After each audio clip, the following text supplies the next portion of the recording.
Good Friday evening, everyone. Thanks for joining us for tonight's edition of Wave Extra on this August 22nd, starting right at the dot on 8:05. I'm Jose Sosaya. Happy you could join us here in the Wave Now studio, whether that's through your smart TV app or on the streaming social channels. Always love it when you connect. And again, we like to take this time to sort of unpack all the day's big stories, headlines. Of course, looking forward to what we'll have for you coming up on Wave News at 11. Part of that, I'd be remiss if we didn't talk about all you TDFN fans. Touchdown Friday night, going to be something looking forward to discussing, hearing what Kendrick Haskins and Dusty Baker have for us. Not just the big game of the Friday here for week one, but all the different other matchups, just the tradition and the school spirit behind that will be something really cool to see as we move along on this Friday, heading into a weekend, which, by the way, the storm tracking team has been letting us know, coming with a little preview of some fall. Not to say,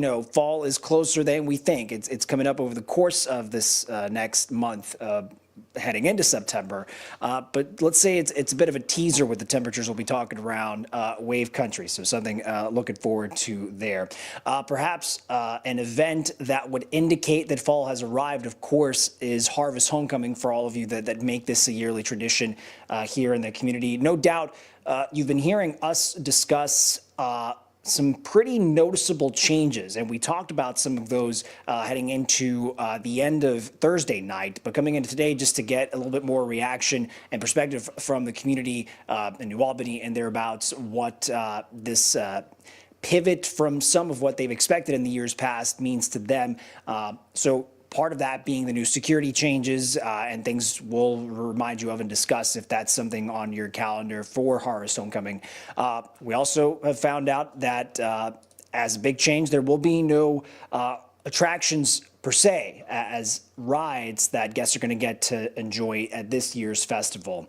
But you can see just what the event overall means to the community. You can't miss talking or seeing all the decorations, the signs, and celebrating what it is.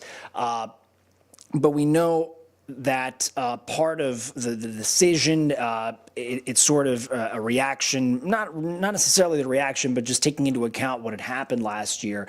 What I do want to show you, as we're showing kind of a lot of these nearby businesses that benefit tremendously from having Harvest Homecoming every year, I'm going to skip back or skip forward, let's say, to this Facebook post. Came in, so this was yesterday, August 21st, 8 in the morning, that Harvest Homecoming not going to feature amusement rides, but guests will still get to sample all the local food they've expected to all these years, live entertainment, arts and crafts, and family friend activities. We appreciate your continued support and look forward to celebrating Harvest Homecoming together. The end quote in that particular statement. As we bring you back to this video and showing you, again, you're probably well aware of how much the event means. Event leaders, though, not shy about discussing they wanted to increase security after last year's deadly shooting, which is, the worst of the tragedies there. 18-year-old Bryce Gerlach killed, 2 more people hurt.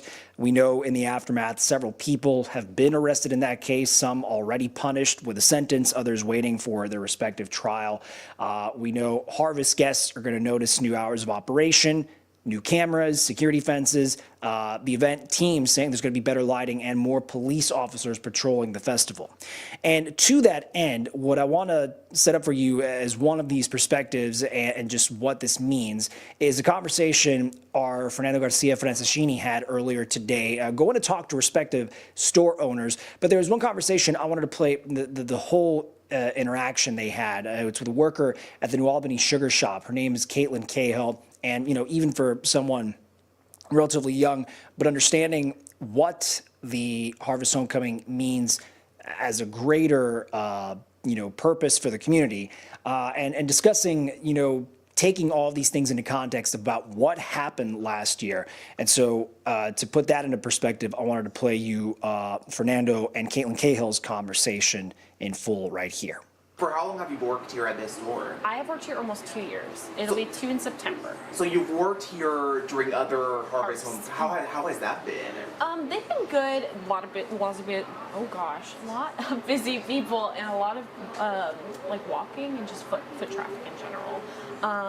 But business-wise, really good. That is one of our biggest moments in all of our years. Beyond Christmas, that is our #1 time. I know you were telling me off camera you're from New Albany. Yeah. Tell me, have you been to the Harvest Homecoming before, and how has that been? What makes it so special in your opinion? I have been to Harvest. I didn't go last year just because I was working, but it is fun. I do like doing it. I'm just not a big social person, so rides and just big crowds in general are kind of like, I don't want to do that kind of vibe. But it is fun, and I do say it is a little disappointing that we're canceling the ride part, but I do agree. You know, I know why we're doing it, and I'm a firm believer of why it's going on, and I can relate with the families, and I know why we're all doing it. For example, like if my mom lost me or my brother or sister, and a year later everybody was doing something right after it all happened, it would hurt me too, and it would hurt her. And so, being, even as a bystander, like with their family and just the friends in general, they're still hurting. So I want them to feel that comfort of just not having everybody having fun where they lost their loved one, because it's tough, and I don't want to have fun there either, because that's where a bunch of terror and sadness happened, and that's just really sad, and I don't want to hurt them by going and having fun somewhere someone lost their life, Yeah, and that's such a good perspective. I want to be respectful of what's going on, and I think taking a step back from the rides, at least this year, maybe next year we'll do something different, but I think taking a step back is definitely the way to go, just because it's just the respectful move. If someone in my family had passed away there, and that happened, I would want the respect from my community to take a step back too. Even if it wasn't, if it was, since I knew Bryce, just because he was our taffy guy, he loved to come in to get taffy, I knew him from that perspective. But I didn't know him, like, as a friend, but I treated him as a friend, And seeing that happen out there, even if I wasn't in the shop at the time, we closed early, it still hurts, and it's sad, and it hurt the whole community. And I think as a community we should step back and take that moment to recover and heal, and just take a minute to let that sink in, because it is something that is really heartbreaking, and it definitely does take a toll on the community, and I want everybody to understand that feeling, and I don't want it to seem like we're just taking fun out of it, because there's other things to do. There's other fun things to do around here. But I do think it's just, it's hard on the community, and I think we should just take a step back as a whole, just to help them and let them heal, because it's hard. I know you mentioned that you weren't friends, but how was Bryce? Your interaction with him, how was that? So sweet. He was so kind. I loved seeing him when he came in. It was always such a good day. It brought a smile to my face, and it was always sad when we didn't have enough taffy, because he would always be like, well, where's my taffy? And I'm like, I'm sorry, we don't have it right now. And right now, like, even when it's hot outside, we can't order taffy because it gets all sticky and gross. So we have to wait till fall when it's cooler. He would always be so sad when we didn't have enough. So it's disheartening to see it happen, and I just think we should just take a step back and just, recover and take some time, because even if it was almost a year ago, that's not enough time for a family member to recover. I'm coming from somebody who's lost people in life. It's not enough time, it's a lifetime struggle. And I'm not saying we should take rides away forever, because that would just be really, really, really sad. But I think this year especially, we should take some time to, take a step back and just let it all kind of happen. But I think in, next couple years, I think we could definitely bring it back in. But I think we should take time, though, That's important. That's important. So was he kind of like a loyal customer? Yeah, Would he you was say? fun. Oh, that's awesome. He loved taffy. Do you have any questions?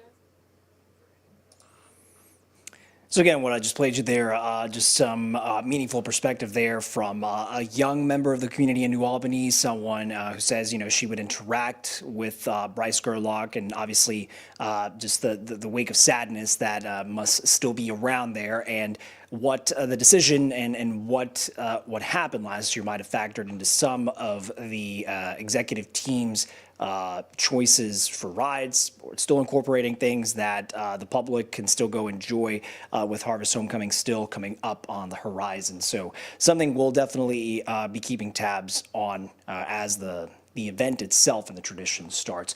We're going to stay on the Indiana side of the river for you folks in southern Indiana, following up again on perhaps an unexpected story when we got the heads up that now former Jeffersonville Police Chief Kenny Cavanaugh was stepping aside, not fully leaving the Jeffersonville Police Department, but now just stepping away as chief to become captain.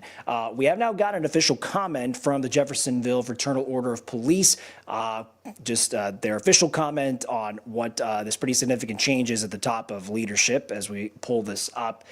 In a statement, the group thanked former Chief Cavanaugh for 10 years of service in the role, saying he brought the agency forward by leaps and bounds in their capability. They also expressed their full support of the interim chief, Cavanaugh's one-time assistant, and now he is in the interim chief role of Chief McVoy in this case. They say his background makes him well-suited to handle the challenges the department is going to be facing.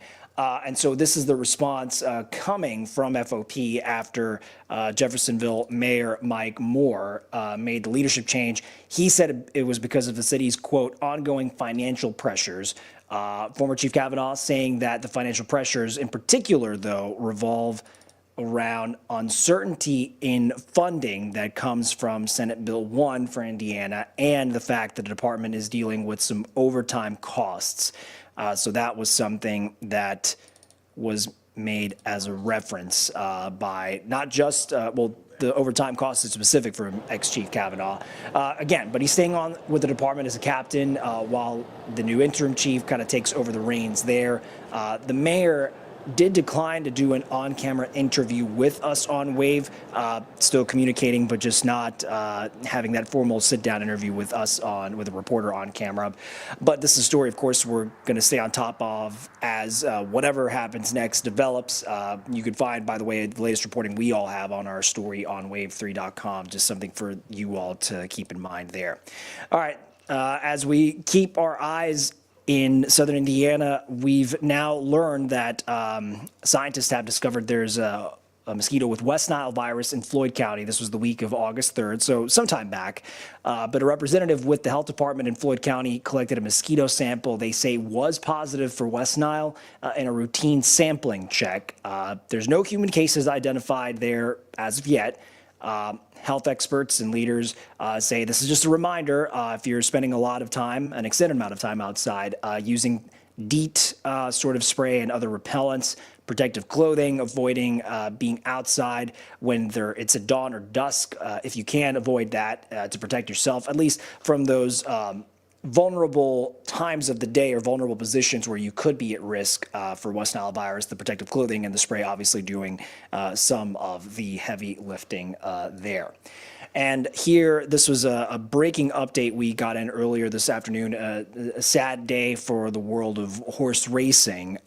They lost a legend. If this is a face of someone you might recognize growing up watching all these races at the Kentucky Derby and horse racing in general, we've learned the jockey who rode Secretariat to greatness, Ron Turcotte, has died at age 84. Turcotte, by the end of his career, of course, a Hall of Fame jockey, perhaps arguably not quite as so, but what marked the highlight of his career, riding the Triple Crown winner, that would be the highlight, riding the Triple Crown winner Secretariat in 1973 and ending with that legendary 31-length victory in the Belmont Stakes. That record time still stands to this day. Turcotte's racing career spanned 18 years, more than 3,000 wins. The National Museum of Racing in the Hall of Fame confirming the sad passing today of Turcotte, dying at age 84. As far as official channels, they have not confirmed or announced an official cause of death, but certainly a loss now in the horse racing industry and field for sure. We're approaching 8:20. We're going to reset to discuss more of today's big stories, updates, and headlines. And we're just going to take that quick pause for a break to bring you more of these stories as you stick around with us to unwind on this Friday evening. So we will be right back with more Wave Extra. Stay tuned.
All right, folks, 8:21 on tonight's edition of Wave Extra. We're looking at more stories and big reports that our team has been out gathering here, discussing some new housing options. In fact, construction crews already pretty hard at work to set up this place that's intended to transition the homeless population here among our community from a life of just dealing with whatever the streets throws at them into permanent housing. So offering that transitional place to find that stability and support.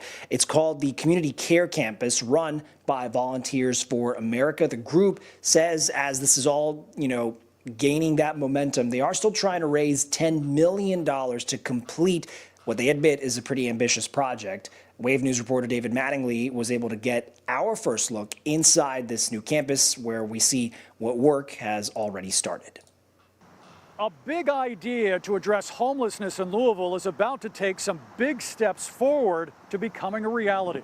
To the thousands passing by daily on I-65, what looks like a rundown corner of Smoketown is actually on the verge of a transformation. It is going to be completely, just gorgeous. Lots of green space, lots of safe spaces for folks to be able to walk around, who live here, who work here. Volunteers of America Housing Services Director Tamara Reif is our guide inside the Community Care Campus, a $38 million construction project intended to be the city's gateway out of homelessness. What's going to happen in here? There will be 29 families that live here. In our first look inside the renovations, we see the beginnings of a $6 million family shelter. Due for completion in the spring, it can open its doors soon enough. We will be able to house families who are currently waiting for a space to open up, who are living in their cars with their children. How many people are we talking about? Currently today, there's probably 10 to 12 families that are in their cars that are just waiting for space to open up. The work we see here will spread to neighboring properties. When it's done, it will form a campus of housing and homeless services for families and individuals. This includes transitional housing for young adults and a medical respite for homeless patients who need a place to recover after leaving the hospital.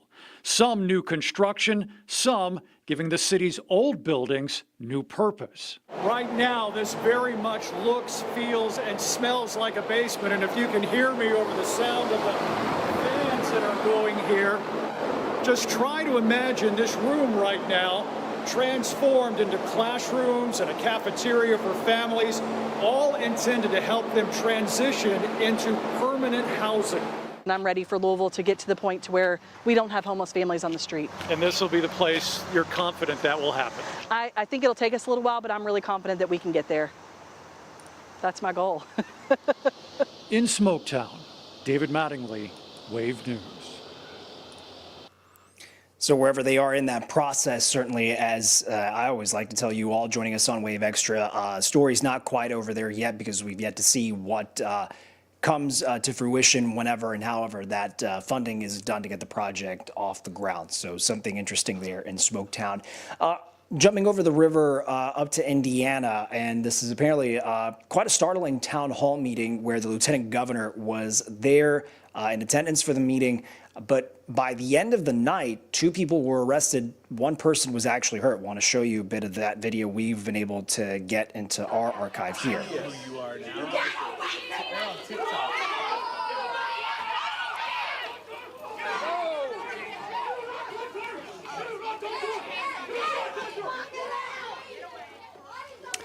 All right, so I'm muting lowering the volume, I should say. So this was the chaotic scene as Micah Beckwith gave a speech at this meeting in the Ohio Township Trustee Office just outside Evansville. Officials say the lieutenant governor was talking about a number of different topics when someone named Amanda Bennett started yelling profanities from where the audience was in the crowd. So there was an arrest affidavit saying she was leaving when you sort of saw the video of her causing a disturbance. Deputies claimed she pushed one of those deputies you saw, took her to the ground from that video, arrested her after that. Then they say another man started talking aggressively with somebody else, so they arrested him too. And obviously people who were there in the meeting quite startled. I mean, walking into that room, you could cut the tension with a knife. So for him not to sit down and try to de-escalate it, especially because as a politician, as a person who works with their constituents, you have to know how to do that, to be able to have a conversation, and him refusing it instead of and feeding into it was really distressing. So that's another perspective there. And obviously, whatever's shouted, sometimes you do need to bleep that for certain standards for TV. Police saying another woman was actually hurt. Some point during the speech that was being given, had to go to the hospital to be treated. The Warwick County Sheriff's Office says they're looking into that incident as well. Both of the people who were arrested have since bonded out of jail. And so, again, just the video taken from the crowd from inside, rather a jarring moment in this, what was scheduled as a town hall meeting right there. Okay, moving on to more stories. This is now a discussion more so with a new bank rate survey. So talking consumer health, or well, I should say consumer economic budgetary health. A new bank rate survey revealing that most Americans right now are struggling to save more, or what they would like to, the rate that they say they would prefer to. So we do have the latest in the series, Watching Your Wallet. Our reporter Rachel DePompa is finding, or discussing with experts, finding new ways to get in the habit of saving as much as you can to those good accounts when at all possible. So this is Watching Your Wallet with Rachel DePompa. Listen to this stat. Fewer than half of Americans, just 46%, have enough emergency savings to cover 3 months of expenses. And this new bank rate survey found 24% have no emergency savings at all. Bankrate's chief financial analyst, Greg McBride, says the amount of money you need in your savings varies depending on your own expenses and salary, but it's something you should budget out. Worst case scenario, this is the money that is going to cover your expenses in the event of a loss of income. And so that's why it's important to think of this as 3 months worth of expenses, or ideally 6 months worth of expenses. But what constitutes 3 months or 6 months worth of expenses is itself a moving target. Which he says really underscores the importance of consistent and regular savings. He says automate your savings. Have the money come out of each and every paycheck and go directly to savings. Even if it's just $50 a paycheck, set up your account so it happens automatically. And so really important where you put the money. Put it in something like a high yield savings account. You're protected by federal deposit insurance. You can link it to the checking account you have at your current financial institution so you can get to it when you need it. But importantly, you're going to earn a competitive rate of return that gives you the best shot of preserving that buying power. McBride says if you work hard to put that $1,000 away, you want to make sure it still buys $1,000 worth of stuff when you need it. He also says pay yourself first. If you wait until the end of the month to stash away money, you might have already spent it. With this Watching Your Wallet, I'm Rachel DePompa. All right, 8:29 approaching the half-hour mark, and you see a little bit of the breeze there blowing thanks to our SkyTrack network view. Nice pretty cloudless sunset for you as folks crossing the bridge traffic there and overlooking the Ohio River. Pretty serene, one might say, and looking at the temperatures to enjoy to boot at 77 degrees. Pretty comfortable out there. All right, so as we're enjoying the view really quick, we're going to reset to talk about more of today's top stories, updates, and headlines on Wave Extra. We will take a short break and be right back.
All right, everyone, good evening. Thanks for joining us. If you've been hanging around with us for tonight's Wave Extra or just now tuning in through the Wave Now app or your socials, always appreciate that. We're holding things down in the Wave Now studio. I'm Jose Sosaya as we break down more of today's top stories and investigations, things we love to dig into, stories that happen to people just like you out there in our community. If you can imagine, the impact of things that can happen in awful accidents and choices people do. For example, every year in Jefferson County, there are hundreds of hit and runs out there on the sidewalks and on the roads. In 2024, and we looked at some of the data, or just to compare the databases, there were 400 cases of this alone. So something that our Wave News troubleshooter team decided would bear some digging into to compare what the real impact is out there in the neighborhoods. And so to that end, our Wave News troubleshooter, Alina Noakes, did some digging into one of these that happened on the city's busiest nightlife street. You can imagine which one that would be last month. And this is what Alina has uncovered. It's easy to imagine you're leaving the bar on Bardstown Road on a Saturday night. You're trying to safely cross the road as cars keep driving by. You shouldn't have to be worried that one of those cars will hit you and just keep going. But that is the case for Allie Lambert on July 19th. Surveillance video captures the moment it happened at 3:48 in the morning. The hazard lights on this Uber tell a group of friends their car has arrived. It was clear. We crossed the road. It was clear. The video shows cars that approach slow down, all but one. You can see a dark, older model Nissan Altima slam into Lambert and never stop. This scar is where my tibia actually came out of my leg, and then I have some more scars down here from screws. Lambert's left leg was broken, her right ankle shattered. She spent a week in the hospital and is still recovering. Not only did I get hit by a car, which is crazy enough, but they just left me in the street, and I literally could have been dead. A police report from that night details that officers matched damaged car pieces left at the scene to an address in the Highlands. That same report lists the owner of the at-fault vehicle with the human factor of the crash listed as inattention. But despite the video and the report itself, police have not made any arrest. We've asked why, but it remains unclear. It's upsetting to think that the person that did this is just out free, and they aren't getting prosecuted or anything for what I have had to go through so far, and what will probably affect me for a very long time. This interview goes beyond just that. Jefferson County saw hundreds of hit and run injuries just last year. It's alarming and frustrating, as Lambert's family says they've been told there is no designated hit and run unit to solve these cases. I don't think this is about any one specific person or officer or anything like that. I think that it's a bigger issue that we are now aware of, and we'd like to advocate for change, because unfortunately it's heartbreaking what she's going through, but she's not the only one going through it. We're not the only family going through it. LMPD tells us that the investigation into this is still active and ongoing. They ask anyone with any information as to what happened to contact them by giving them a call or submit an anonymous tip online. In the Highlands, Alina Noakes, Wave News. And our thanks to Alina and the troubleshooters team for that update. And when the numbers and the data bear out something that poses a safety risk, and people will want to pay attention and try to be safe, not just on Bardstown Road, but across the very busy roads here in the metro. More updates tonight. We've learned a Clark County man is now charged with child sex abuse crimes. This is the graphic and the mugshot we have available. 40-year-old Adam Metzger arrested at his home in Sellersburg yesterday, Thursday. Indiana State Police say their investigation started last month. Detectives got a tip that a person was holding onto this kind of material. Officials were able to connect Metzger to their investigation, charging him now with 2 felony counts with child sexual abuse material. ISP says more charges could be filed as the investigation continues. So one update there. We want to move on to some scary moments for one Kentucky high school now. Police say a man fired shots right next to where student athletes were practicing. Preparing for the Friday Night Lights. That would be in reference to, let's see if this video might help us there. Yes, that would be the video I wanted to play for you. So it happened during a practice at Shelby Valley High School in Pike County. The school's football and cheerleading programs, both just practicing as they thought they normally would when shots were fired. Troopers arrested 58-year-old Brian Eric Troopers say he confessed to shooting toward the field. Thankfully, no one was hit. The football team's head coach says students responded quickly to what could have been a pretty serious incident.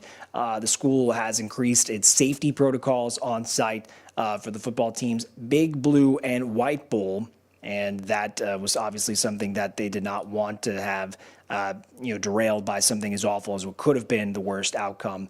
But in the end, KSP troopers arresting the suspect, Brian Eric, and they say confessing to what he did. And so whatever comes of that, we'll certainly follow up with you all and give you the latest information from there. And by the same token, for more ongoing police investigations, a homicide investigation now still going on. Police found a man dead inside this Shelbyville home. Play the video there from our reporters, our photography crew that came out to the scene. The coroner confirming 54-year-old Tim Ethington was found dead Wednesday. Police say they got a call at around 5:10 about a man who was unresponsive inside a home in the Spring Oak Estates neighborhood. The coroner said that he died at the scene. No other details, though, tonight about how Ethington died. They have not been released because, as detectives tell us, they're still doing the investigation, have not confirmed those details just yet. But anyone with information that could help them in this incident is asked to call the Shelby County Sheriff's Office. That was the request from investigators as they're going to try to connect as many dots as they can in that fashion.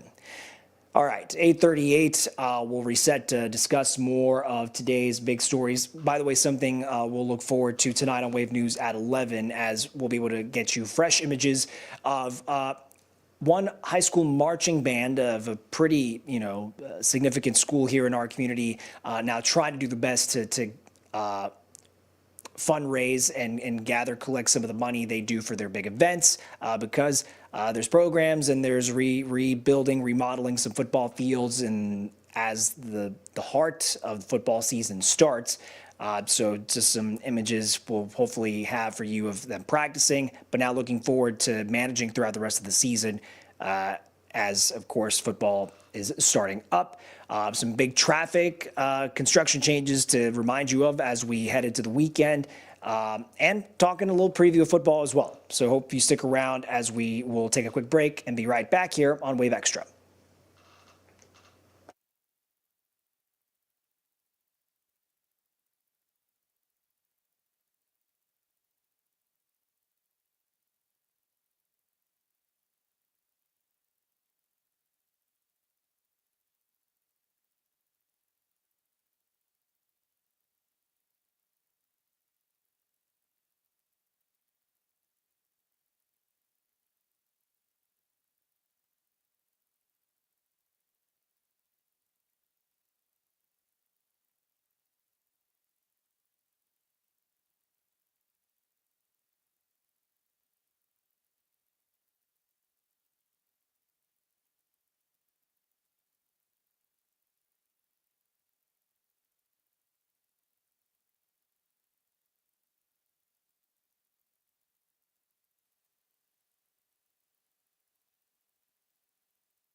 All right, everyone, welcome back in as we're getting close to wrapping up tonight's edition of Wave Extra on August 22nd. Looking forward to the weekend. But of course, we'll be here holding down the fort, not just in the Wave Now studio, but in the Wave News studio. So hope you join us tonight on Wave News at 11.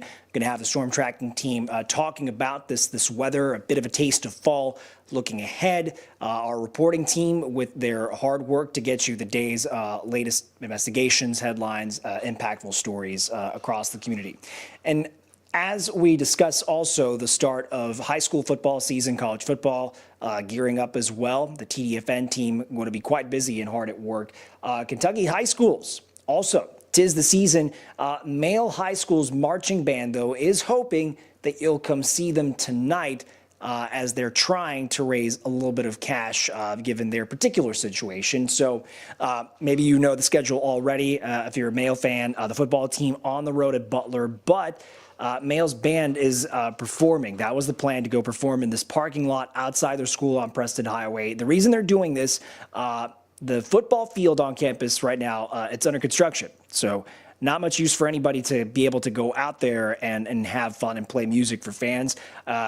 But to that end, the band then can't work the concession stand to make money that would cover their expenses and their costs. So they're going to sell concessions at the concert that they're hosting. All the Lonely People, they say it started well over an hour and a half ago, around 7 o'clock, featuring music from the Beatles. But the money they say they're going to raise is going to support the band as they try to prepare for the competitions they normally will go in to showcase all of their hard work for sure. So something we'll definitely have an update on, talking to the band director and the musicians within the band. Make sure you tune in tonight on Wave News at 11 to hear from them and see what the community support looked like when they came to the concert. All right, moving on to traffic concerns for Louisville drivers. Yeah, you can expect, let's say, the headache you won't be able to avoid starting next week. This is part of the project to widen the Watterson Expressway right at US 42. Maybe you're familiar taking that fork as part of your commute, either heading or coming back from work. So we know this is going to be the blasting work. It's going to require, quote, rolling roadblocks that could bring traffic to a complete stop for up to 20 minutes. That's how intense that work is going to be with the blasting. The work happening near the I-264, I-71 interchange, and these daily blasts are going to happen between 9 a.m., so picture around a time some folks might still be moving around, getting to work, and all the way up to 3 p.m., and that is starting on Monday, so just a heads up for you all there as we, enjoy the weekend ahead, but understand Monday traffic, you're going to notice some of this work is going to clog some of that flow of traffic, at least in this part of the metro. Coming back here at the desk, we mentioned the season that has Male high school's marching band ready to go. That means the same goes for the football team. It's opening night for high school football. The season debut, by the way, of Touchdown Friday night. Can't wait to see what, as I said, Kendrick and Dusty have to break down some of the action and the highlights for us a little later tonight. Hope you join us then as well. Our game of the week is a pretty good one, too. Central versus Manual on a neutral field for them because they're going to play it at Moore High School. So we had a chance earlier today, the Wave sports team, to talk about expectations on one hand for a Central team, as we'll pull up some of those practice highlights for you there. The Central team, once again, an expectation, has a ton of talent on the field. Technically a home game for Manual, but you might understand or know as well as part of the school community, their renovations are still going on too. So similar story for Male and Manual there.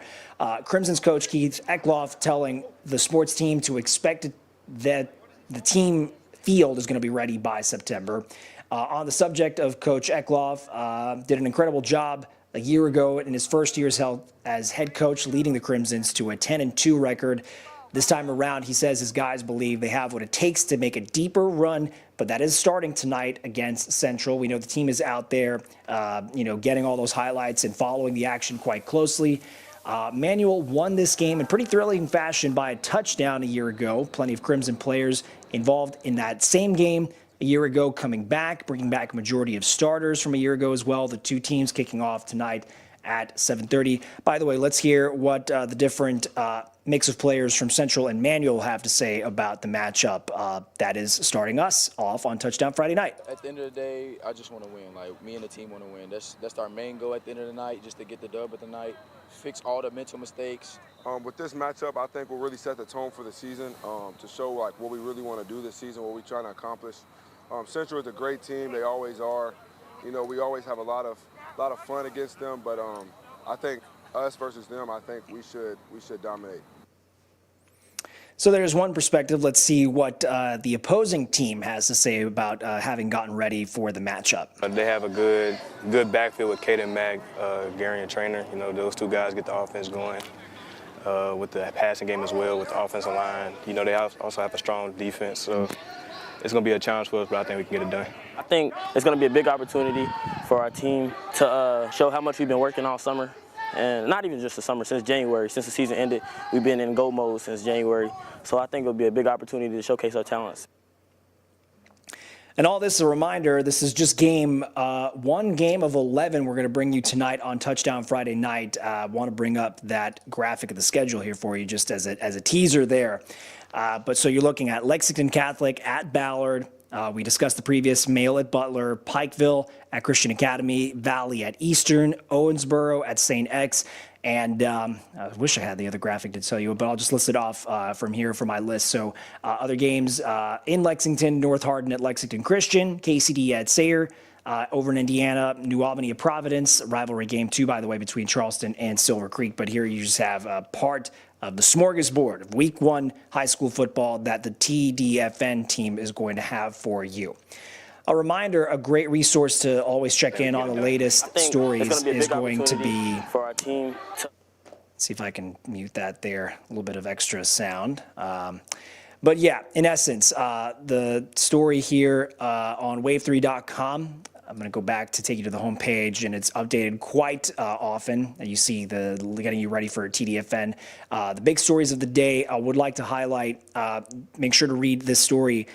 Quite shocking details of police arresting a Louisville man after taking an 8-year-old son to a drug deal and making him take cocaine. So that just updated by our Wave Digital team. The latest stories coming in, filling quite very much so the top headlines. A name, if you're familiar with the Crystal Rogers case here, Stephen Lawson, we learned, transferred from the Nelson County Jail because of inmate overflow, and that's a statement, an update we got from jail leaders there. But just an excellent resource. By the way, also downloading the Wave News app, the Wave Weather Now app. Amazing as we work really hard to get you all the latest information just so you're informed, aware of what's going on happening in your community. All right, as we're approaching 8:50, that is going to do it for us. We will be back Monday at 8:05 to bring you a recap of course, what's happened over the weekend, over the course of these 2 days, and to sort of unpack the big stories to start off the following week. Do appreciate your time, all you folks tuning in on the Wave Now app on your smart TVs, and everyone who's stuck around on Facebook, X, Twitch, and YouTube. I'm Jose Sosaya in the Wave Now studio for tonight's edition of Wave Extra. Take care, enjoy the weekend. We will see you soon.